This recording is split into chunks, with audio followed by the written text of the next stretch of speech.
കൊറോണൻ്റെ മുൻപ് ആളുകൾ സ്കാൻ ചെയ്ത് വരുമ്പോൾ ഡോക്ടറെ ഇതെന്താ പുതിയ സാധനം എന്ന് ചോദിച്ചായിരുന്നു വന്നിരുന്നത്. അതുപോലെ തന്നെ ചിലരെ പരാതി എന്തായിരുന്നു അറിയോ? ഡോക്ടറെ ഞാൻ കള്ളൊന്നും കുടിക്കണില്ല, പിന്നെ കള്ളുകൂടിയന്മാർക്കുണ്ടായ ഈ രോഗം എങ്ങനെ എനിക്ക് വന്നു എന്നുള്ളതായിരുന്നു. നമ്മളുടെ ലിവറിൽ അല്ലെങ്കിൽ കരളിൽ കൊഴുപ്പ് അടിഞ്ഞു കൂടിയിട്ട് ലിവറിന് അതിൻ്റെ സാധാ പണികളൊന്നും എടുക്കാൻ കഴിയാത്ത അവസ്ഥ. ഇത്തരത്തിൽ കൊഴുപ്പടിയുന്ന രോഗത്തിനെയാണ് ഫാറ്റി ലിവർ എന്ന് പറയുന്നത്.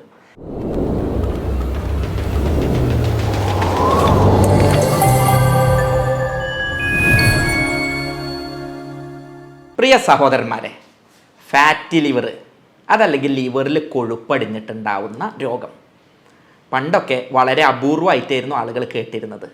ഇതുമായി ബന്ധപ്പെട്ട എൻ്റെ കുറച്ച് അനുഭവങ്ങൾ പറഞ്ഞുതരാം. കൊറോണൻ്റെ മുൻപ് ആളുകൾ സ്കാൻ ചെയ്ത് വരുമ്പോൾ ഡോക്ടറെ ഇതെന്താ പുതിയ സാധനം എന്ന് ചോദിച്ചായിരുന്നു വന്നിരുന്നത്. അതുപോലെ തന്നെ ചിലരെ പരാതി എന്തായിരുന്നു അറിയോ? ഡോക്ടറെ ഞാൻ കള്ളൊന്നും കുടിക്കണില്ല, പിന്നെ കള്ളുകൂടിയന്മാർക്കുണ്ടായ ഈ രോഗം എങ്ങനെ എനിക്ക് വന്നു എന്നുള്ളതായിരുന്നു. എന്നാൽ കൊറോണ കഴിഞ്ഞതിന് ശേഷം ഞാൻ എൻ്റെ ഒരു എക്സ്പീരിയൻസിൽ പറയുന്നത് ആളുകൾക്ക് ഫാറ്റി ലിവർ എന്താണെന്നുള്ളത് അറിയാം. പലരും ഇത് ഫാറ്റി ലിവർ ആണോ എന്ന് ഇങ്ങോട്ട് ചോദിക്കാറുണ്ട്. മുൻപ് അങ്ങനത്തെ ഒരു സാഹചര്യം ആയിരുന്നില്ല, അത്രയും വ്യാപിച്ചിട്ടുണ്ട്. എന്ന് മാത്രമല്ല ചെറിയ കുട്ടികളിൽ പോലും ഫാറ്റി ലിവർ കണ്ടുവരുന്നുണ്ട്. ഈ സാഹചര്യത്തിൽ ഫാറ്റി ലിവർ എന്ന് പറഞ്ഞുകൊണ്ട് തന്നെ ഞാൻ കുറേ വീഡിയോ ചെയ്തു. അതിൻ്റെ താഴെ വന്ന കുറേ കമൻറ്റുകൾ ഉണ്ടായിരുന്നു കേട്ടോ. ഇതൊക്കെ ഡോക്ടർമാർ പറഞ്ഞ് പേടിപ്പിക്കുകയാണ്, ഇത് ഇത്ര രോഗമൊന്നുമില്ല എന്ന് പറഞ്ഞിട്ട്. ഇനി അതിന് തിരിച്ചൊരു വെർഷനുണ്ട്. ചെറിയ ഒരു സാധനം വരുമ്പോഴത്തേന് അയ്യോ ഇത് ഇങ്ങനെയാണോ എന്ന് പറഞ്ഞ് പേടിച്ചവരുണ്ടായിരുന്നു. അപ്പോൾ ഇതിൻ്റെയും രണ്ടിൻ്റെയും ഇടയിലുള്ള ഒരു സംഗതിയാണ് ഇന്ന് നിങ്ങളുമായിട്ട് കമ്മ്യൂണിക്കേറ്റ് ചെയ്യുന്നത്. ഞാൻ doctor Basil Yusuf, doctor Basil's homeo hospital, Pandikkad, Malappuram ജില്ല.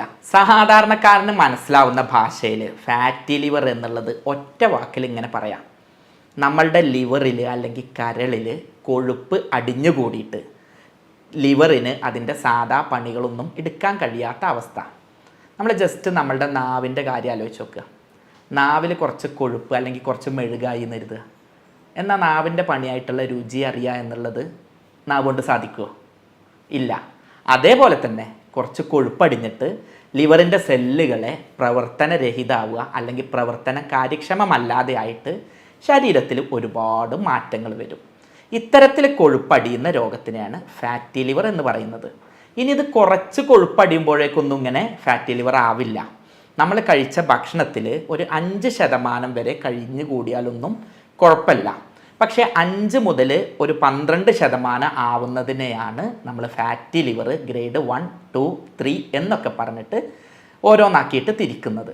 നമ്മളൊരു ഭക്ഷണം കഴിക്കുകയാണെങ്കിൽ എന്തിനാണ് നമ്മൾ ഭക്ഷണം കഴിക്കുന്നത്? നമുക്ക് എനർജി കിട്ടാൻ, നമ്മൾക്ക് ജോലി ചെയ്യാൻ, നമുക്ക് ചിന്തിക്കാൻ, നമുക്ക് പ്രവർത്തിക്കാൻ. അപ്പം നമ്മളൊരു ഭക്ഷണം കഴിച്ചാൽ ആവശ്യത്തിൽ കൂടുതലുണ്ടെങ്കിൽ ശരീരം എന്ത് ചെയ്യും? അത് വെറുതെ കളയില്ല, മലാക്കിയിട്ട് ഒഴിവാക്കില്ല. കാരണം നമ്മൾ ഭക്ഷണം കഴിക്കാത്ത സമയത്ത്, ഭക്ഷണം കിട്ടാത്ത സമയത്ത് നമുക്ക് മുഴുവൻ സമയം ഭക്ഷണം കഴിച്ചുകൊണ്ടിരിക്കാൻ കഴിയില്ലല്ലോ. രാവിലെ ഭക്ഷണം കഴിച്ചാൽ ആ എനർജി ഉപയോഗപ്പെടുത്തിയിട്ടാണ് ഉച്ചവരെ പോകുന്നത്. അപ്പോൾ ശരീരം എന്ത് ചെയ്യും? അത് സ്റ്റോർ ചെയ്യും. പക്ഷേ ഇത് സ്റ്റോർ ചെയ്തത് കൂടി കൂടി കൂടി ആവശ്യത്തിലധികം സ്റ്റോർ ചെയ്താൽ എന്താവും? ഈ പറഞ്ഞ പോലെ രോഗത്തിലേക്ക് വരും. ഇത് സ്റ്റോർ ചെയ്തത് കൂടുക എന്നുള്ളതല്ല ഇന്നത്തെ അവസ്ഥയിലുള്ള പ്രശ്നം. അമിതമായിട്ട് ഇത് സ്റ്റോർ ചെയ്യുകയും ഈ സ്റ്റോർ ചെയ്തത് നമ്മൾ വ്യായാമം ചെയ്യുകയാണെങ്കിൽ അല്ലെങ്കിൽ അടുത്ത പ്രാവശ്യം ഭക്ഷണം ഒന്ന് കുറച്ച് കൺട്രോൾ ആവുകയാണെങ്കിൽ എന്തുണ്ടാവില്ല? അത്ര പ്രശ്നം ഉണ്ടാവില്ല. ഇവിടെ സംഭവിക്കുന്ന നേരെ തിരിച്ചാണ്. രാവിലെ ഉച്ച വരെ പോകാനുള്ളത് സ്റ്റോർ ചെയ്യും, പിന്നെ 11 മണിയാകുമ്പോഴേക്ക് അടുത്തത് വീണ്ടും സ്റ്റോർ ചെയ്യും. സാധാരണ ഒരു മനുഷ്യൻ ഭക്ഷണം കഴിച്ചിട്ട് വ്യായാമം ചെയ്യും, ജോലികൾ ചെയ്യും, നടക്കും, ഓടും, ഇതൊക്കെ ചെയ്യും. നമ്മൾ പലരും എന്താണ്? ഫോണും പിടിച്ചിട്ട് കിടക്കയിൽ കിടന്ന് AC-യിൽ ഈ ഫോണും നോക്കി അങ്ങനെ ചെയ്യാണ്. ഇങ്ങനെ ആകുമ്പോൾ എന്താ സംഭവിക്കുക? ഈ സ്റ്റോർ ചെയ്ത സാധനം ഉപയോഗപ്പെടുത്താതെ അവിടെ അടിഞ്ഞു കൂടിക്കൊണ്ടിരിക്കുകയാണ്. ഇതാണ് ഫാറ്റി ലിവർ. ഈ ഫാറ്റി ലിവറിനെ 2 തരത്തിൽ പറയാറുണ്ട്. ഒന്ന്, ഭക്ഷണം കഴിച്ച് അതിലെ കൊഴുപ്പ് അടിഞ്ഞു കൂടിയിട്ടുള്ള ഫാറ്റി ലിവർ. ഇതാണ് സാധാരണ ആളുകൾക്ക് കാണാറുള്ളത്. എന്നാൽ മദ്യം കഴിക്കുന്ന ആളുകളിൽ മദ്യം കഴിച്ച കാരണം ആ മദ്യം കൊഴുപ്പിൽ അടിഞ്ഞു കൂടിയിട്ട് ലിവറിൽ അടിഞ്ഞു കൂടിയിട്ട് അങ്ങനെ ഉണ്ടാവുന്ന ഫാറ്റി ലിവറിനെയാണ് ആൽക്കഹോളിക് ഫാറ്റി ലിവർ എന്ന് പറയുന്നത്. പണ്ടൊക്കെ ഞാനൊക്കെ ജോലി തുടങ്ങുന്ന കാലത്ത് കൂടുതലായിട്ട് ഫാറ്റി ലിവർ വരുന്നത് ഈ മദ്യപാനികളിലായിരുന്നു. അപ്പോൾ ഫാറ്റി ലിവർ ഉണ്ടെങ്കിൽ വെള്ളടിക്കുന്നുണ്ട് എന്നുള്ളൊരു കാൽക്കുലേഷൻ ആയിരുന്നു. അപ്പോൾ നേരെ തിരിച്ചാട്ടോ. സത്യത്തിൽ മദ്യപാനികളുടെ ഫാറ്റി ലിവറൊക്കെ അപൂർവമായിട്ട് അല്ലെങ്കിൽ ദിവസത്തിൽ 10 കാണുകയാണെങ്കിൽ അതിലൊന്നുപോലും ഇങ്ങനത്തെ ഇല്ല എന്നുള്ളതാണ് എൻ്റെ ജീവിതം. ഞാൻ മലപ്പുറത്തുകാരനാണ്, പെരിന്തൽമണ്ണ പട്ടിക്കാട് സ്വദേശിയാണ്. ഞങ്ങളൊക്കെ നാട്ടിലൊരവസ്ഥയിൽ കൂടുതലായിട്ട് ഇത് വരാനുള്ള കാരണം ജീവിതശൈലിയുടെ ഭാഗമായിട്ട്, പ്രത്യേകിച്ച് ഫോൺ അമിതമായി ഉപയോഗിച്ച് നമ്മൾ പണ്ട് ഒരു പുറത്ത് പോയി ഒരു ബാങ്കിൽ പോയി വെയിൽ കൊണ്ട് പുറത്ത് വന്ന് നടന്ന കാര്യങ്ങൾ ഇന്ന് ഫോണിലൂടെ ഉപയോഗിക്കുകയാണ് നല്ലത്. പക്ഷേ അതിനനുസരിച്ച് വ്യായാമം അപ്പുറത്ത് വരുന്നില്ല. ഞാനടക്കം കണ്ടതൊക്കെ വാരി വലിച്ച് കയറ്റുന്നു, ഇവിടെ സ്റ്റോർ ചെയ്യുന്നു, ആശുപത്രിയിൽ രോഗിയാവുന്നു. അപ്പം ഇന്ന് സംസാരിക്കുന്നത് അത്തരത്തിൽ രോഗിയായ ആളുകളെ രോഗി അല്ലാതിരിക്കാനും ഈ വീഡിയോ കേട്ടുകൊണ്ട് തന്നെ നിങ്ങളെ വീട്ടിലിരുന്നുകൊണ്ട് രോഗം മാറ്റാനും നിങ്ങളുടെ സുഹൃത്തുക്കൾക്കോ വീട്ടുകാർക്കോ ഉണ്ടെങ്കിൽ അവരതിൽ നിന്ന് മോചിപ്പിക്കുന്നതോടൊപ്പം നിങ്ങൾക്കിത് വരാതിരിക്കാനും ആവശ്യമായിട്ടുള്ള ജീവിതശൈലി, ഭക്ഷണ നിയന്ത്രണം, ഇനി ആവശ്യമാണെങ്കിൽ മാത്രം ചികിത്സ, ഇത്തരം കാര്യങ്ങൾ പറയാനാണ് ഇന്ന് വന്നിട്ടുള്ളത്. ഞാൻ ഇങ്ങനെയൊക്കെ പറയുമ്പോൾ നിങ്ങൾ ആലോചിക്കുന്നുണ്ടാവും ഇത്ര കോമൺ ആണെങ്കിൽ ഇത് ഉണ്ടോ എനിക്കുണ്ടോ എന്നുള്ളതൊന്ന് നോക്കാം എന്നുള്ളത്. അങ്ങനെ ഓടിപ്പോയിട്ട് സ്കാൻ ചെയ്യൊന്നും വേണ്ട, തൊടുന്നതിന് സ്കാനിങ്ങും രക്തപരിശോധനയൊന്നും വേണ്ട. കുറച്ച് സിംറ്റംസ് ഞാൻ പറഞ്ഞുതരാം. അതുണ്ടെങ്കിൽ നമുക്കിതൊക്കെ സംശയിക്കാം. ആദ്യമായിട്ട് വരുന്നത് ഭയങ്കരമായിട്ടുള്ള ക്ഷീണയിക്കാരം. ആൾ നല്ല തടിയൊക്കെ ഉണ്ടാവും, പക്ഷേ നല്ല ഭക്ഷണമൊക്കെ കഴിക്കുന്നുണ്ടാവും, പ്രത്യേകിച്ച് ഹോട്ടൽ ഭക്ഷണമൊക്കെ നന്നായിട്ട് കഴിക്കുന്നുണ്ടാവും. പക്ഷെ പണ്ട് 2 മണിക്കൂറൊക്കെ ജോലി ചെയ്യാൻ കഴിഞ്ഞിട്ട് ഇപ്പോൾ ഒരു 10 മിനിറ്റ് ആകുമ്പോൾ തന്നെ കുഴങ്ങാണ്, കിതക്കുകയാണ്, ഒരു തീരുമാനം എടുക്കാൻ കഴിയില്ല, മൈൻഡിന് തന്നെ ഒരു കൺഫ്യൂഷൻ ഉണ്ട്, ഒരു തരം മന്ദപ്പ് ഫീൽ ചെയ്യുന്നുണ്ട് എന്നുള്ള ആളുകൾ പറയാറുണ്ട്. നമുക്ക് പ്രത്യേകിച്ച് എന്താ അറിയില്ല, എന്നാൽ പനിയും സംഗതി ഒന്നുമില്ല, എന്തോ ഒരു സുഖം കിട്ടുന്നില്ല എന്നുള്ളത്. രണ്ടാമതൊരു വിശപ്പില്ലായ്മ പറയും. ക്ഷീണമൊക്കെ ഉണ്ട്, എന്നാൽ ഭക്ഷണം കഴിക്കാൻ പോവുക, പൊതുവെ ഹോട്ടൽ ഭക്ഷണം ഇഷ്ടമുള്ള ആളാണ്, എന്നാൽ എനിക്ക് വലിയൊരു വിശപ്പില്ല എന്ന് പറയാറുണ്ട്. മൂന്നാമത് മസിൽസിന് പെയിന് പറയാറുണ്ട്. നാലാമത്തെ കാണുന്ന സിംറ്റം എന്നുള്ളത് നമ്മൾ മഞ്ഞപ്പിത്തത്തിൻ്റെ സിംറ്റംസാണ്. കണ്ണിൻ്റെ ഈ വെള്ളയിൽ മഞ്ഞ കളർ ഉണ്ടാവുക, ലിപ്സിൽ മഞ്ഞ കളർ ഉണ്ടാവുക, സ്കിന്നിൽ മഞ്ഞ കളർ ഉണ്ടാവുക, അങ്ങനെ. പിന്നെ വെയിറ്റ് കുറഞ്ഞു വരും. ഇത്രയൊക്കെ ഭക്ഷണം കഴിക്കുന്ന ആൾ, വ്യായാമം ഇല്ലാത്ത ആളാണെങ്കിലും വെയിറ്റ് കുറഞ്ഞു വരും. വേറൊന്ന് വരുന്നത് നമ്മളുടെ ലിവറിൻ്റെ ഭാഗത്തും സ്പ്ലീനിൻ്റെ ഭാഗത്തൊക്കെ വലുതായിട്ട് വരും. നമ്മളുടെ വയറിൻ്റെ വാരിയുടെ താഴെ വയറിൻ്റെ മേൽഭാഗത്ത് റൈറ്റ് സൈഡിലായിട്ട് വേദന ഫീൽ ചെയ്യും. ഓക്കാനം വരും. എന്തോ പറഞ്ഞിട്ട് ഇങ്ങനെ എടുക്കും, പക്ഷെ എന്തുണ്ടാവില്ല, ഛർദി ഉണ്ടാവില്ല. ഓക്കാനായിട്ട് എന്തോ അടിയിൽ നിന്ന് ഇങ്ങോട്ട് വരും, പക്ഷേ ഛർദിയായിട്ട് വരില്ല. പിന്നെ അതുപോലെ തന്നെ സ്കിന്നിൽ പ്രത്യേകിച്ച് കാരണമൊന്നുമില്ലാതെ ചൊറിച്ചിലുണ്ടാവും. പലർക്കും കക്ഷത്തിൽ അതുപോലെ തന്നെ കഴുത്തിലൊക്കെ ഒരു സർക്കിളായിട്ടുള്ള സ്കിന്നിലുള്ള കംപ്ലൈൻറ്റുകൾ വരും. അതുപോലെ തന്നെ തീരുമാനം എടുക്കാനുള്ള പ്രയാസം, ഉറക്കത്തിൻ്റെ പ്രയാസം, ഒരു ഉന്മേഷക്കുറവ്, ഇത്തരം സംഗതികളാണ് കൂടുതലായിട്ട് ഈ രോഗത്തിൽ ലക്ഷണമായിട്ട് കാണാറുള്ളത്. നമ്മൾ ഓരോ വീഡിയോ ചെയ്യുന്നതും ആരും പേടിപ്പിക്കാനോ ആളുകളെ ആശുപത്രിക്ക് വരുത്താനോ അല്ല, എല്ലാവർക്കും ധൈര്യം തരാനും ഒരാളെയും ആശുപത്രിക്ക് വരാത്ത രൂപത്തിലാക്കാനുമാണ്. അതുകൊണ്ട് തന്നെ ആർക്കാണിത് കൂടുതൽ വരാൻ സാധ്യത എന്നും എന്താണിത് വരാനുള്ള കാരണം എന്നും പറഞ്ഞുതരാം. അപ്പോൾ അതുള്ളവർക്ക് അതിൽ നിന്ന് മാറി നിൽക്കാനും അതെങ്ങാനും ചെയ്തുകൊണ്ടിരിക്കുന്നവർക്ക് അതുണ്ടോ എന്ന് നോക്കാനും ഇതിൻ്റെ തുടക്ക ലക്ഷണങ്ങൾ കണ്ടവർക്ക് അതിൽ നിന്നൊക്കെ വിട്ടു നിൽക്കാനും ഏറെ സഹായകരാകും. ഞാൻ നേരത്തെ പറഞ്ഞു, നമ്മൾ അമിതമായി ഭക്ഷണം കഴിച്ച് അത് കൊഴുപ്പ് അടിയുന്നവർക്കാണ് ഇത് വരുന്നത് എന്നുള്ളത്. അപ്പം അതുപോലെ ഭക്ഷണത്തിൽ ശ്രദ്ധയില്ലാത്ത ആളുകൾക്ക്, അമിതമായി വാരി വലിച്ച് ഭക്ഷണം കഴിക്കുന്നവർക്ക്, ഹോട്ടൽ ഭക്ഷണം വിശിഷ്യ ഫാസ്റ്റ് ഫുഡ്, ജങ്ക് ഫുഡ്, കോളകൾ, റെഡ് മീറ്റ് അതായത് ഇറച്ചി, നമ്മളെ ബീഫ്, പോർക്ക്, ചെമ്മീൻ, ഞണ്ട് ഇത്യാദി സാധനങ്ങൾ വാരി വലിച്ച് കഴിക്കുന്നവർക്ക്, അതുപോലെ തന്നെ ഫ്രോസൺ മീറ്റ്, നമ്മളൊക്കെ നാട്ടിൽ കോഴി ഇറച്ചി നേരെ അറുത്തിട്ട് കൊണ്ടുവന്ന് കഴിക്കുകയാണ്.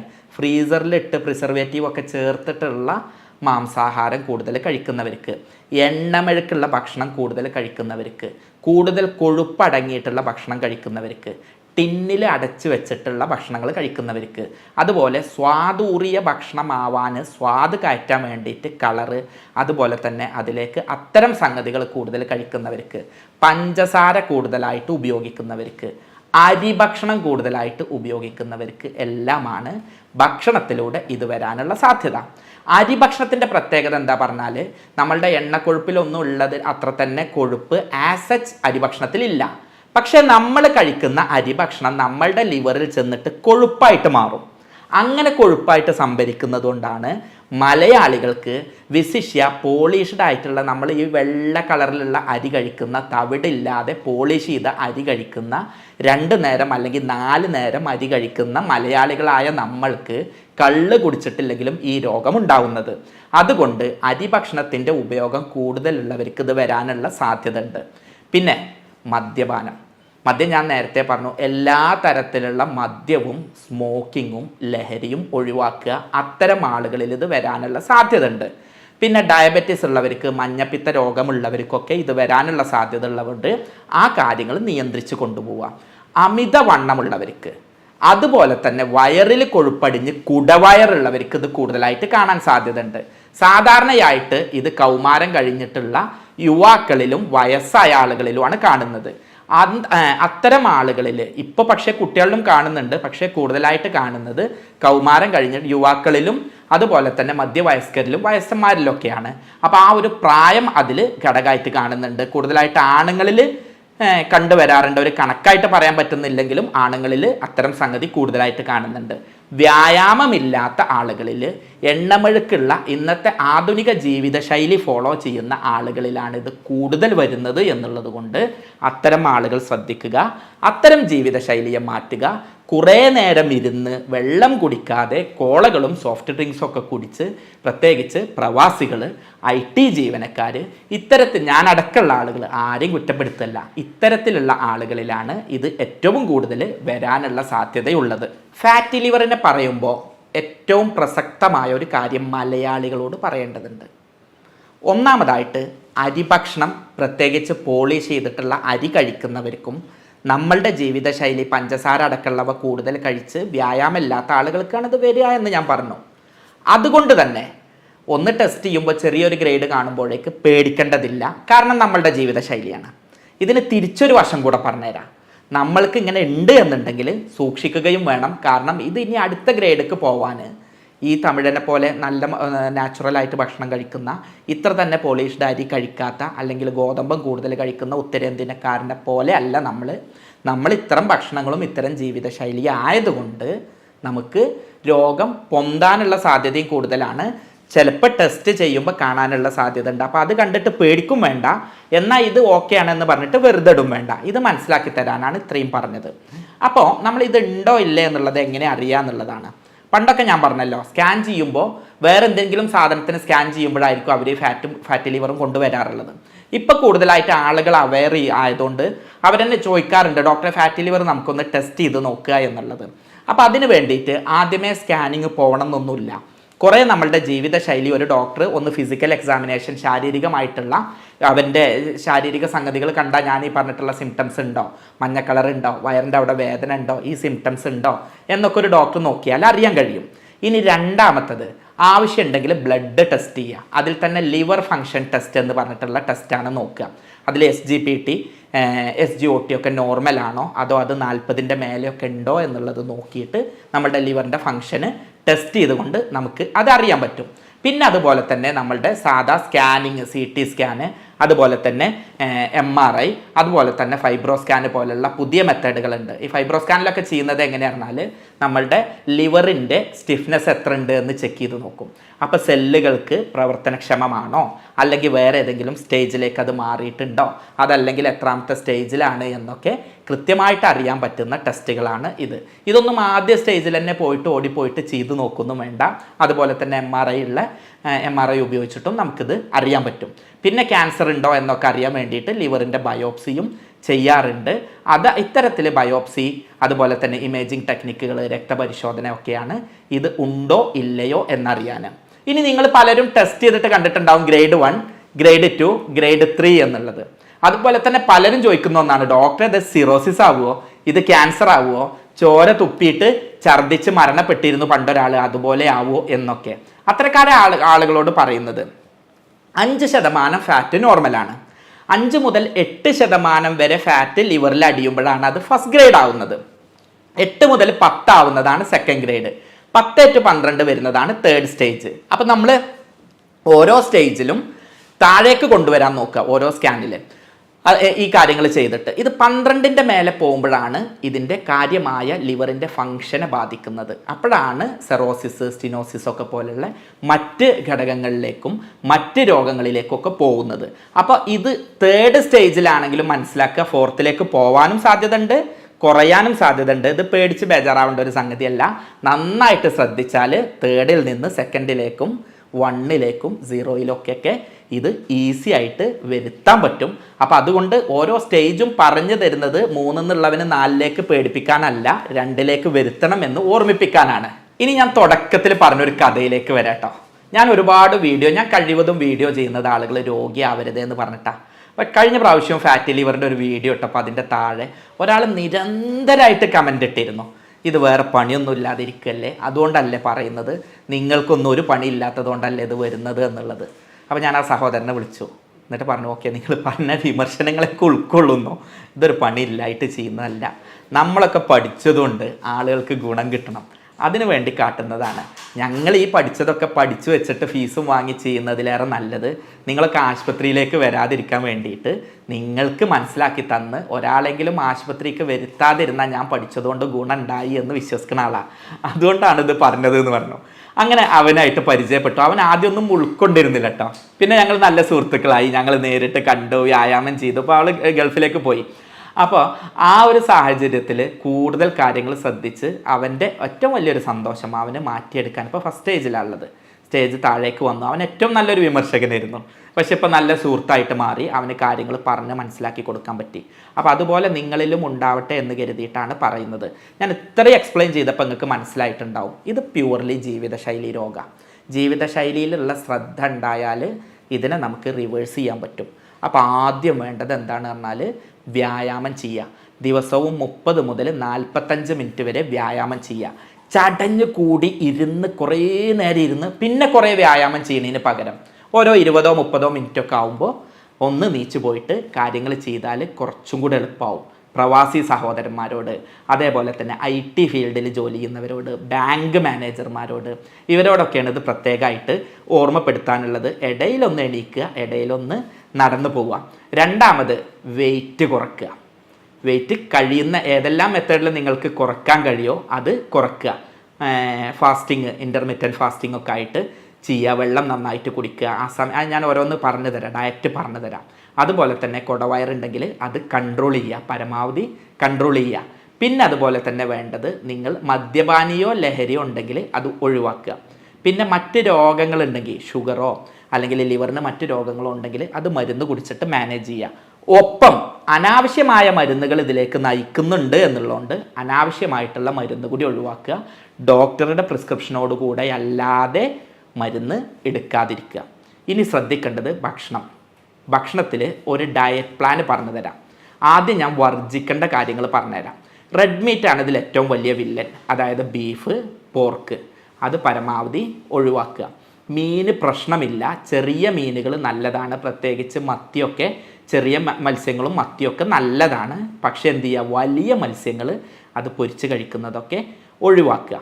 പിന്നെ ചെയ്യേണ്ടത് പഞ്ചസാര ഒഴിവാക്കുക, അരിഭക്ഷണം ഒഴിവാക്കുക, കൃത്രിമ ഭക്ഷണങ്ങൾ ഒഴിവാക്കുക, കോള ഒഴിവാക്കുക. അതുപോലെ തന്നെ ഫ്രൂട്ട്സ് എത്ര വേണമെങ്കിലും കഴിച്ചോളൂ ഷുഗർ ഇല്ലെങ്കിൽ. പക്ഷെ എന്ത് ചെയ്യുക, അത് ജ്യൂസാക്കിയിട്ട് അതിലെ ഫൈബറൊക്കെ കളഞ്ഞ് അതിലെ ചണ്ടിയൊക്കെ കളഞ്ഞിട്ട് അതിൽ പഞ്ചസാരയും ചേർത്ത് ചെയ്യുന്ന രൂപം ഒഴിവാക്കുക. ബേക്കറി പലഹാരങ്ങൾ ഒഴിവാക്കുക, മൈദ ഒഴിവാക്കുക. പിന്നെ കളറുള്ള ഭക്ഷണങ്ങൾ, പ്രിസർവേറ്റീവ്സ് ചേർത്തിട്ടുള്ള ഭക്ഷണങ്ങൾ, ഫ്രോസൺ മീറ്റ്, എണ്ണമെഴുക്കുള്ളത്, നെയ്യ്, ഡാൽഡ, വനസ്പതി ഇത്യാദി സാധനങ്ങളൊക്കെ പരമാവധി ഒഴിവാക്കുക. വ്യായാമം ചെയ്യുക എന്നുള്ളത് പ്രത്യേകം പറയുന്നില്ല. ഭക്ഷണം കഴിക്കുന്നത് സമയത്ത് കഴിക്കാൻ ശ്രദ്ധിക്കുക. നമ്മളുടെ ജീവിതശൈലിയിൽ എന്താ ചെയ്യുക, ഉച്ചക്ക് കുറച്ചേ കഴിക്കുള്ളൂ, ബ്രേക്ക്ഫാസ്റ്റ് കഴിക്കൂല, ഈ കഴിക്കാനുള്ളതൊക്കെ രാത്രി ഒന്നാകെ കഴിക്കും. അത് 11 മണിക്കോ 12 മണിക്കോ കഴിക്കും, എന്നിട്ട് പോയി കിടന്നുറങ്ങും. അങ്ങനെ ചെയ്യുന്നതിന് പകരം ഒരു ഡയറ്റ് പ്ലാൻ പറഞ്ഞു തരാം. രാവിലെ എഴുന്നേൽക്കുക, സൂര്യൻ ഉദിക്കുന്നതിൻ്റെ മുൻപ് എഴുന്നേൽക്കുക. ഈ പറയുന്നത് എനിക്കും കൂടെ വേണ്ടിയിട്ടാട്ടോ. ഞാനും പലപ്പോഴും ഇതിൽ അശ്രദ്ധനാവാറുണ്ട്. ജീവിതശൈലിയുണ്ട്, ജീവിതത്തിൻ്റെ ഓട്ടപ്പാച്ചിലിൻ്റെ ഇടയിൽ ഞാൻ അടക്കം തെറ്റ് പറ്റാറുണ്ട്. അതുകൊണ്ട് തന്നെയാണ് ഇങ്ങനെ പറയുന്നത്. അപ്പം ആദ്യം വരുന്നത്, രാവിലെ എഴുന്നേറ്റ ഉടനെ 2 ഗ്ലാസ് വെള്ളം കുടിക്കുക. ഈ കാപ്പി കുടിക്കുന്ന പരിപാടി, ചായ കുടിക്കുന്ന, പഞ്ചസാര കുത്തി കലക്കുന്ന പരിപാടി ഒഴിവാക്കിയിട്ട് 2 ഗ്ലാസ് വെള്ളം കുടിക്കുക. എന്നിട്ട് ഒരു പ്രഭാത സവാരിക്ക് പോവുക. പ്രാഥമിക കാര്യങ്ങളൊക്കെ കഴിച്ചതിന് ശേഷം ഒരു 7-7:30 ആകുമ്പോഴേക്ക് ഭക്ഷണം കഴിച്ചു എന്ന് ഉറപ്പ് വരുത്തുക. ഒരു കാരണവശാലും ബ്രേക്ക്ഫാസ്റ്റ് ബങ്ക് ചെയ്യരുത്. ബ്രേക്ക്ഫാസ്റ്റിൽ കൂടുതലായിട്ട് അരിയുടെ ഭക്ഷണം ഒഴിവാക്കാൻ പറ്റിയാൽ നല്ലത്. നമ്മളെന്താ ചെയ്യുക, പുട്ട്, അതുപോലെ തന്നെ തലേന്നത്തെ ചോറ് ബാക്കിയുണ്ടെങ്കിൽ അതായിട്ടുള്ള സംഗതികൾ ചെയ്യുന്നതിന് പകരം ഗോതമ്പ് കൊണ്ടുള്ളത്, രായി കൊണ്ടുള്ളത് കൂടുതലായിട്ട് ഉപയോഗിക്കുക. അതാണ് ഏറ്റവും നല്ലത്. അതിൻ്റെ കൂടെ നട്ട്സ് നിങ്ങൾക്ക് കഴിയെങ്കിൽ, അതിൻ്റെ കൂടെ ഫ്രൂട്ട്സ് കഴിയെങ്കിൽ നല്ലത്. മുട്ട വേണമെങ്കിൽ ഉപയോഗിക്കാം. മുട്ടയുടെ വെള്ള കുഴപ്പമില്ല, മുട്ടയുടെ മഞ്ഞ പരമാവധി കൺട്രോൾ ചെയ്യാം. ഇതാണ് ആദ്യ ഘട്ടത്തിൽ ചെയ്യേണ്ടത്. പിന്നെ ഇതിലേക്ക് ചായ കുടിക്കുന്നതിന് പകരം ഗ്രീൻ ടീ പഞ്ചസാര ഇല്ലാതെ ചെയ്താൽ ഏറ്റവും നല്ലത്. ഇനി നമ്മൾ 11 മണിയാവുമ്പോൾ നമുക്ക് കഴിയുമെങ്കിൽ നട്ട്സ് ഉപയോഗിക്കുക. ഇതെല്ലാവർക്കും കഴിഞ്ഞോളണം എന്നില്ല. അപ്പോൾ നട്ട്സോ ഡ്രൈ ഫ്രൂട്ട്സോ ഒക്കെ ഉപയോഗിക്കുക, അല്ലെങ്കിൽ കട്ട് ഫ്രൂട്ട്സ് ഉപയോഗിക്കുക. ഇനി ഒന്നുമില്ലെങ്കിൽ നമ്മുടെ നാട്ടിൽ മാങ്ങ കിട്ടൂലേ, അത് ഉപയോഗിച്ചോളി. അതിനിപ്പോൾ വലിയ ചിലവില്ലല്ലോ, അല്ലെങ്കിൽ ചക്കയ്ക്ക് ചിലവില്ലല്ലോ, അത് ചെയ്യാം. ഉച്ചക്ക് അരിഭക്ഷണം വേണമെങ്കിൽ കഴിക്കാം, 2 or 3 കപ്പോ കഴിക്കാം. ബാക്കി എന്ത് ചെയ്യുക, നോർത്ത് ഇന്ത്യൻസ് ചെയ്യണ പോലെ അതിൻ്റെ കൂടെ ഒരു ചപ്പാത്തി വേണമെങ്കിൽ അങ്ങനെ ആക്കാം. അതല്ലെങ്കിൽ കൂട്ടാനുകളും സാലഡുകളും കൂടുതലായിട്ട് കഴിക്കുക. ഉച്ചക്ക് ഞാൻ വേണ്ട എന്ന് പറയുന്നില്ല. നമുക്ക് മലയാളിക്ക് മീൻകറിയും ചോറും കിട്ടിയിട്ടില്ലെങ്കിൽ ചിലപ്പോൾ പ്രശ്നം ഉണ്ടാവും. അപ്പോൾ എന്ത് ചെയ്തോളൂ, തൈര് നന്നായിട്ട് ഉപയോഗിച്ചോളൂ. അത് ദഹനത്തിന് നല്ലൊരു പ്രോബയോട്ടിക്കാണ്, തൈര് ഉപയോഗിക്കുക. അതുപോലെ തന്നെ ചോറിലേക്ക് എന്ത് ചെയ്യുക, നന്നായിട്ട് കൂട്ടാൻ സൈഡ് ഡിഷസ് ഉണ്ടല്ലോ, അത് നന്നായിട്ട് ഉപയോഗിക്കുക. ഞാൻ നേരത്തെ പറഞ്ഞ ബീഫ്, പോർക്ക് ഇങ്ങനത്തെ സാധനങ്ങളൊന്നും ഒഴിവാക്കുക. കരിച്ചത് പൊരിച്ചത് ഒഴിവാക്കിയിട്ട് കറി വെച്ചിട്ട്, മീനൊക്കെ ആണെങ്കിൽ കറി വെച്ച് കഴിക്കുന്നതിൽ കുഴപ്പമില്ല. അതിൽ ഉപ്പും പഞ്ചസാരയും നിയന്ത്രിക്കുക. ഇനി വൈകുന്നേരവും തന്നെ ചായ നിർബന്ധമാണെങ്കിൽ പഞ്ചസാര പരമാവധി ഒഴിവാക്കുക. അവിടെയും ഗ്രീൻ ടീ ആണ് സാധാരണ പറയാറുള്ളത്. അത് നാച്ചുറൽ ഡ്രിങ്ക്സ് വേണമെങ്കിൽ അങ്ങനെ ചെയ്യാം. നമ്മളുടെ പഞ്ചസാര ഇല്ലാത്ത അത് പാനീയങ്ങൾ, അത്തരം സംഗതികളാക്കാം. വൈകുന്നേരം കടിയായിട്ട് ഫ്രൂട്ട്സ് കഴിക്കാം, ഡ്രൈ ഫ്രൂട്ട്സ് ഉപയോഗിക്കാം. സാലഡുകൾ വേണമെങ്കിൽ അങ്ങനെയും ഉപയോഗിക്കാം. രാത്രി ഒരു 7 മണിക്ക് തന്നെ ഭക്ഷണം കഴിക്കുക. അങ്ങനെ കഴിക്കുന്നത് അരി പരമാവധി ഒഴിവാക്കുക. ഗോതമ്പാക്കുക, ചപ്പാത്തി കഴിക്കുക. അത്തരത്തിലുള്ള സംഗതികൾ. ഓട്സ് നല്ലതാണ്, സാലഡുകൾ നല്ലതാണ്, ഫ്രൂട്ട്സ് നല്ലതാണ്, അത് ഉപയോഗിക്കുക. അത് നമ്മൾ വയറ് നിറച്ച് കഴിച്ചോളൂ. അങ്ങനെയാണെങ്കിൽ രാത്രി സ്വസ്ഥമായിട്ട് ഉറങ്ങാനും രാവിലെ സുഖശോധന കിട്ടാനൊക്കെ സഹായിക്കും. ഈ ഒരു ഡയറ്റ് നിങ്ങളൊരു 40 ദിവസം ഫോളോ ചെയ്യാം. ഒരു 90 ദിവസം കഴിയുന്നത്ര ഇത് ഫോളോ ചെയ്യാം. മുഴുവൻ എന്ന് പറയുന്നില്ല, 90 ദിവസം വരെ ചെയ്തിട്ട് ഒന്നും കൂടെ സ്കാൻ ചെയ്ത് നോക്കൂ. എന്നിട്ട് നിങ്ങൾ പറയൂ. കാരണം ഒരുപാട് പേരെ മരുന്നില്ലാതെ ഈ ഒരു പ്രശ്നത്തിൽ നിന്ന് മാറ്റിയത് കൊണ്ടുള്ള ഒരു അനുഭവത്തിൽ നിന്നാണ് നിങ്ങളോട് സംസാരിക്കുന്നത്. 90 ദിവസം ഇത് ചെയ്യുക. എന്നിട്ട് മാറ്റില്ലെങ്കിൽ ഇതിൻ്റെ താഴെ കമൻ്റ് ഇട്ടോളൂ. അതിൽ അപ്പം നമുക്ക് എന്താണെന്ന് വെച്ചാൽ നോക്കിയിട്ട് അതിനനുസരിച്ച് ചെയ്യുക. അപ്പം ഇത്തരത്തിൽ ഭക്ഷണ ശൈലി ശ്രദ്ധിക്കുക, ജീവിതശൈലിയിൽ നിയന്ത്രിക്കുക. അങ്ങനെയാണെങ്കിൽ ഈ രോഗത്തെ നമുക്ക് എന്ത് ചെയ്യാൻ പറ്റും, പമ്പ കടത്താൻ പറ്റും. ഇനി പല ആളുകൾക്കും ഇതൊന്നും ചെയ്തിട്ട് കുറവില്ലെങ്കിൽ അപ്പോഴേക്ക് ആളുകൾക്ക് വലിയ വലിയ സംഗതികളാണ് അറിയുക. ഇത് സിറോസിസ്ക്ക് പോവുമോ, ക്യാൻസർ ആവുമോ, കരൾ മാറ്റി വെക്കേണ്ടി വരുമോ, ഇത് കാരണം ഷുഗർ വരുമോ, ഒക്കെ ശരിയാണ്, വന്നേക്കാം. പക്ഷെ അതൊക്കെ ഭക്ഷണത്തിലൂടെയും വ്യായാമത്തിലൂടെയും കിട്ടിയിട്ടില്ലെങ്കിൽ നമുക്ക് ചികിത്സയിലൂടെ തന്നെ അത് മാനേജ് ചെയ്യാൻ പറ്റും. ഞാൻ ഹോമിയോ ഡോക്ടറാണ്. ഞാനിതിൽ ചെയ്യുന്നത് എന്താണ് പറഞ്ഞാൽ, എപ്പോഴും ഒരു രോഗിയുടെ ശാരീരികവും മാനസികമായിട്ടുള്ള അവൻ്റെ ജീവിതശൈലി അടക്കമുള്ള സർവ്വ സാധനങ്ങളും കൃത്യമായിട്ട് പഠിക്കും.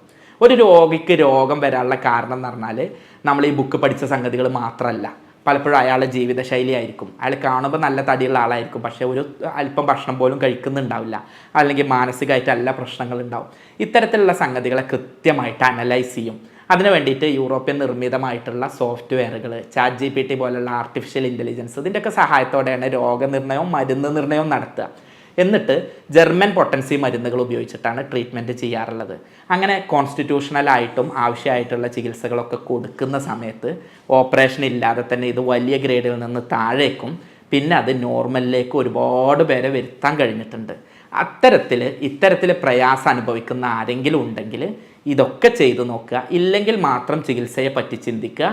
നിങ്ങൾക്ക് എന്നെ ബന്ധപ്പെടാം, എന്നെ ഫോണിലൂടെ ബന്ധപ്പെടാം. നിങ്ങൾക്ക് ആവശ്യമായിട്ടുള്ള നിർദ്ദേശങ്ങൾ എൻ്റെ കഴിവിനും ഒഴിവിനും അനുസരിച്ച് ഞാൻ ചെയ്തു തരുന്നുണ്ട്. നിങ്ങളുടെ അഭിപ്രായങ്ങൾ താഴെ കമൻ്റായിട്ട് രേഖപ്പെടുത്തുക. തീർച്ചയായും ഇതിൽ മാറിയവരും അത്തരം ആളുകൾ അവരുടെ അനുഭവങ്ങൾ പറയുന്നുണ്ടാവും. നിങ്ങളുടെ അനുഭവങ്ങളും പറയുക. ഇങ്ങനെ ഒരാൾ രോഗി അല്ലാതെ ഇരിക്കുമ്പോഴാണ് ഞങ്ങൾ ഈ വീഡിയോ എല്ലാം ചെയ്യുന്നത് കൊണ്ട് ഉപയോഗം ഉണ്ടാവുന്നത്. ഈ വീഡിയോ പരമാവധി ആളുകളിലേക്ക് ഷെയർ ചെയ്യുക. സ്നേഹത്തോടെ doctor Basil Yusuf, doctor Basil's homeo hospital, Pandikkad, Malappuram ജില്ല.